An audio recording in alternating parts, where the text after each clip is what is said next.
آج پہلی بار نہیں بہا یہ خون جدوجہد آزادی کشمیر کے روز اول سے لے کر لمحہ موجود تک بہہ رہا ہے۔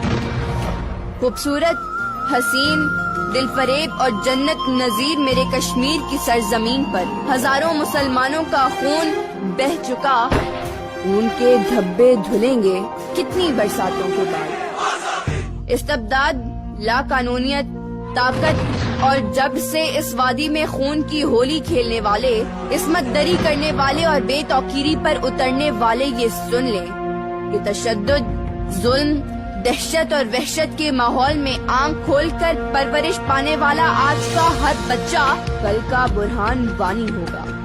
ہم کشمیر میں اس بہتے ہوئے خون کا حساب کسی اور کے خون سے نہیں چاہتے، جنون سے نہیں چاہتے، بلکہ امن اور سکون سے چاہتے ہیں، اقوام متحدہ کی قراردادوں اور عالمی قانون سے چاہتے ہیں، کیونکہ ہم یہ سمجھتے ہیں کہ خون اپنا ہو یا پرایا ہو، نسل آدم کا خون ہے آخر۔ جنگ مشرق میں ہو کہ مغرب میں، امن عالم کا خون ہے آخر۔ اس لیے اے شریف انسانوں، جنگ ٹلتی رہے تو بہتر ہے، آپ اور ہم سبھی کے آنگن میں شمع جلتی رہے تو بہتر ہے۔